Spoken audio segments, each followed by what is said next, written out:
امریکہ نے ایران پر حملے کیے تو اس بات کو یقینی بنایا کہ فوجی تنصیبات کے ساتھ ساتھ شہری انفراسٹرکچر کو بھی نشانہ بنایا جائے اور کچھ ایسے مقامات پر تاک تاک کر نشانے لگائے جائیں جس کی تباہی سے ایرانی عوام کی زندگی براہ راست متاثر ہو، معاشی نقصانات بڑھ سکیں اور ایران کی حکومت پر دباؤ، معاشی طور پر جو دباؤ ہے اس کو بھی دگنا کیا جا سکے۔ بوشہر پر مختلف زاویوں سے امریکہ نے حملہ کیا اور حملہ کرنے کے ساتھ ساتھ پوری رات وہاں پر بمباری کی اور وہاں پر ایئرپورٹ کے ساتھ ساتھ کچھ اور جگہوں کو بھی نشانہ بنایا۔ میرا نام اظہر علی خان ہے اور آپ دیکھ رہے ہیں آج کی بات۔ بوشہر کا ایئرپورٹ جو بہت ہی اہم ایئرپورٹ تھا ایران میں، اس کو امریکہ نے حملے کر کے تباہ کر دیا۔ بوشہر کے ایئرپورٹ کو جب تباہ کیا گیا تو وہاں پر ایک میزائل براہ راست آ کر ایک طیارے سے ٹکرایا اور اس کے نتیجے میں طیارہ تباہ ہوا۔ تو ایک الگ سے میزائل داغ کر طیارے کو تباہ کرنے کا مقصد یہی تھا کہ ایئرپورٹ کے ساتھ ساتھ طیارے بھی تباہ ہوں تاکہ ایران کے نقصانات کو دگنا کیا جا سکے۔ اور ایرانی حکومت کی ترجمان فاطمہ مہاجرانی یہ بات بتا رہی ہیں اپنی پریس کانفرنس میں کہ دراصل وہاں پر جو ہونے والے نقصانات ہیں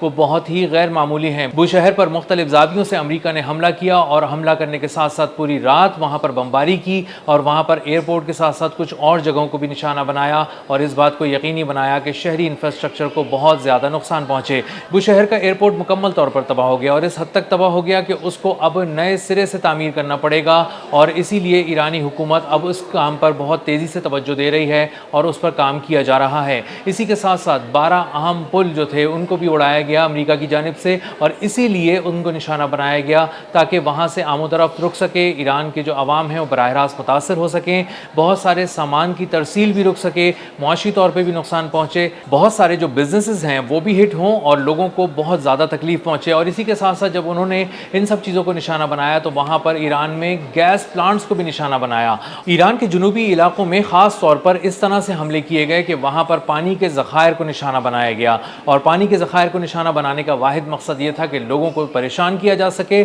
انہیں پیاسا رکھا جا سکے اور حکومت پر دباؤ بڑھایا جا سکے اور ایرانی عوام کو اس حد تک پریشان کیا جا سکے کہ وہ حکومت کے خلاف اپنی بات کرنا شروع کریں اور اس طرح ایران کی حکومت کے خلاف جو ایک عوامی مہم کھڑا کرنا چاہتا تھا امریکہ، اس کو تھوڑی اور ہوا دی جا سکے۔ بوشہر میں ہی محکمہ موسمیات کی ایک فیسلٹی کو بھی نشانہ بنایا گیا جو کہ مکمل طور پر ایک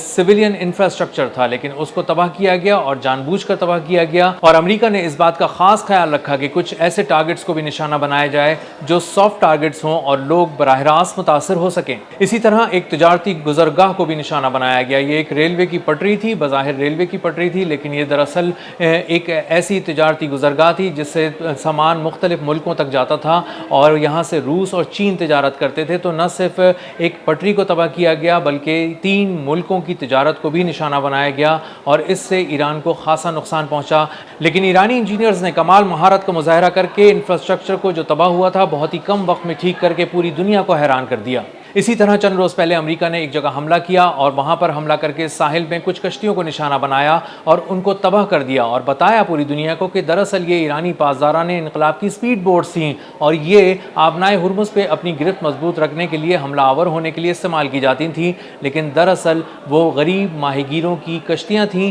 اور ان کشتیوں کو تباہ کر کے ان کے روزگار کو براہ راست نشانہ بنایا گیا۔ ایران کا آئل اینڈ گیس سیکٹر جو بہت تیزی سے ترقی بھی کر رہا ہے اور جو قدرتی دولت ہے اس سے مالا مال ہے، وہ بھی امریکہ کی آنکھوں میں کھٹکتا ہے، اسرائیل کی آنکھوں میں کھٹکتا ہے۔ اسی لیے امریکہ نے اس کو بہت ہی پریسائزلی نشانہ بنایا اور مختلف تنصیبات کو جو گیس پروڈکشن کی فیسلٹیز تھیں ان کو تباہ کیا اور وہاں پر نشانہ لگا کر جب وہاں پر تباہی پھیلائی گئی تو تقریباً 230 ملین کیوبک میٹر گیس کا نقصان ہوا اور اس کی تباہی سے نہ صرف معاشی نقصان ہوا بلکہ لوگوں کو بھی بہت زیادہ تکلیف پہنچی۔ اسی طرح امریکہ نے ایک ایسی فارماسیوٹیکل کمپنی کو بھی نشانہ بنایا جس میں کینسر کی ادویات تیار کی جاتی تھیں اور اس کو نشانہ بنانے سے ایک شارٹیج پیدا کرنے کی کوشش کی گئی کینسر کی ادویات کی مارکیٹ کے اندر اور لوگوں کو پریشانی ہوئی۔ اسی طرح آواز میں نشانہ بنایا گیا ایک کینسر ہاسپٹل کو جو دراصل بچوں کا کینسر ہاسپٹل تھا اور بچوں کے جو کینسر پیشنٹس ہیں ان کو بہت ہی ہنگامی حالت میں ایویکویٹ کرنا پڑا، وہاں سے لے کے جانا پڑا، مختلف جگہوں پہ شفٹ کرنا پڑا جس سے بہت زیادہ لوگ تکلیف میں مبتلا ہو گئے اور امریکی حملے کی وجہ سے پورے اسپتال میں بھگدڑ مچ گئی تھی۔ امریکہ اور اسرائیل کے حملوں میں ایران کا کتنا معاشی نقصان ہوا اس کا اندازہ ابھی لگایا جا رہا ہے، لیکن لیکن جو ابتدائی تخمینہ تھا جو جنگ کے شروع میں لگایا گیا تھا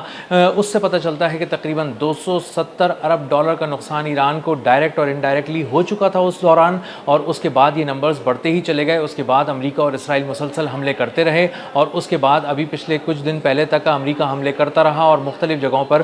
بہت سا نقصان پہنچاتا رہا۔ تو امریکہ جہاں یہ کوشش کرتا ہے کہ وہ فوجی تنصیبات کو نشانہ بنائے، ڈرون فیسلٹیز کو، ڈرون لانچنگ پیڈز کو، اور اسی کے ساتھ ساتھ میزائل سائٹس کو نشانہ بنائے، اسی کے ساتھ ساتھ وہ اس بات کو بھی یقینی بناتا ہے کہ ضرور شہری انفراسٹرکچر کو بھی نشانہ بنایا جائے تاکہ ایران کے عوام براہ راست متاثر ہوں اور اس کے اکنامک لاسز جو ایران کے ہیں وہ بڑھ سکیں۔ لیکن ایران نے بھی اینٹ کا جواب پتھر سے دیا اور ساتھ ساتھ حساب چکتا کرتا رہا، اور مختلف مشرق وسطی کی جو ایئر بیسز ہیں اس میں امریکہ کو نقصان پہنچتا رہا۔ مختلف حملے کیے گئے ایران کی جانب سے، اور پہلے سے زیادہ شدت کے ساتھ کیے گئے، بہت ہی پریسائزلی کیے گئے اور بہت ہی سرجیکل پریسیجن کے ساتھ کیے جانے والے حملوں میں ان ایئر بیسز پہ وہ نقصان پہنچا جو ایک مختصر ونڈو میں امریکہ کی جنگی تاریخ کا سب سے بڑا نقصان تھا، جس کو اب کیلکولیٹ کرنے بیٹھتے ہیں تو بہت ہی محتاط اندازہ لگاتے ہیں لوگ اور بتاتے ہیں کہ تقریباً 21 ارب ڈالر کا پچھلے 15 روز کے دوران نقصان ہو گیا۔ تقریباً 8 جولائی سے لے کے 22 جولائی تک جو حملے کیے گئے مشرق وسطیٰ کی مختلف بیسز پہ، خاص طور پہ بحرین، کویت اور اردن میں، اس میں امریکہ کا بہت زیادہ نقصان ہوا، اور ایک نئی قسم کی ٹیکنالوجی ایران نے استعمال کی جو بیلسٹک میزائل کی تھی، خیبر شکن بیلسٹک میزائل۔ اصل میں گھومتے ہوئے آ رہے تھے، منوور کر رہے تھے، اپنی سپیڈ کو مینج کر رہے تھے، آخری 30 کلومیٹر میں اپنی رفتار کو بہت زیادہ بڑھا لیتے تھے، اور اسی لیے ایئر ڈیفنسز امریکہ کے ناکام ہو گئے اور ان کو روکنے میں یکسر طور پہ ناکام ہوئے، اور ساتھ ساتھ ایئر ڈیفنسز تو تباہ ہوئے ہی، ٹارگٹ کے بھی پرخچے اڑ گئے۔ اور اسی کے ساتھ ساتھ جب اس کا کمبینیشن خیبر شکن میزائل کا ارش ڈرون کے ساتھ بنایا گیا تو وہ بھی بہت ہی قاتل کمبینیشن نکلا، بہت ہی لیتھل نکلا، اور اس نے تقریباً 480 کلومیٹر فی گھنٹہ کی رفتار سے آنے والا ارش ڈرون اس نے بہت ہی اوور ویلم کر دیا تمام ایئر ڈیفنسز کو اور ان کو نشانہ بنا کر تباہ کیا، اور ساتھ ساتھ پیچھے آنے والا 19,500 کلومیٹر فی گھنٹہ کی رفتار سے خیبر شکن میزائل اس نے ایک تقریباً 1500 کلو تک وار ہیڈ لے کر آیا اور بڑے پیمانے پر تباہی مچائی۔ تو جو چیزیں تباہ کی گئیں مختلف جگہوں پہ وہ بہت ہی غیر معمولی نوعیت کے نقصانات ہیں جو امریکہ نے اٹھائے ہیں، اور یہ اسی لیے کیے گئے ہیں کیونکہ ایران کا نقصان بہت زیادہ ہوا تھا اس ساری جنگ کے اندر، اور مختلف اس کے شہریوں کو نشانہ بنایا گیا، اس کے بہت سے شہریوں کو شہید کیا گیا، اس کے بہت سے شہری انفراسٹرکچر کو تباہ کیا گیا اور جان بوجھ کر اسے معاشی نقصان پہنچایا گیا۔ اور اسی کے ساتھ ساتھ کہ جب اس کی فوجی تنصیبات کو تباہ کیا جا رہا تھا، اپنائے ہرمز پہ اس کی گرفت کو کمزور کرنے کے لیے مختلف ساحلی مقامات پر، مختلف جزائر پر حملے کیے جا رہے تھے، تو ساتھ ساتھ اس بات کو بھی یقینی بنایا جا رہا تھا کہ ایران کی آئل ایکسپورٹس کو روکا جا سکے، ایران کی گیس پروڈکشن کو ہٹ کیا جا سکے، اور ساتھ ساتھ شہری انفراسٹرکچر کو بھی غیر معمولی نقصانات سے دوچار کیا جا سکے۔ تو امریکہ اور ایران کی جنگ کے دوران جب امریکہ نے ایران کے شہری انفراسٹرکچر کو خاص طور پر نشانہ بنایا اور اس کو اکنامک لاسز سے دوچار کیا، تو اس کے بعد ایران نے بھی اینٹ کا جواب پتھر سے دیا اور دگنی شدت کے ساتھ بھرپور امریکہ پر حملے کیے اور اس کو منہ توڑ جواب دیا۔ اب تک کے لیے اتنا ہی، ملتے ہیں اگلے ولاگ میں کسی نئی خبر، نئے تجزیے اور نئے زاویے کے ساتھ۔ اللہ حافظ۔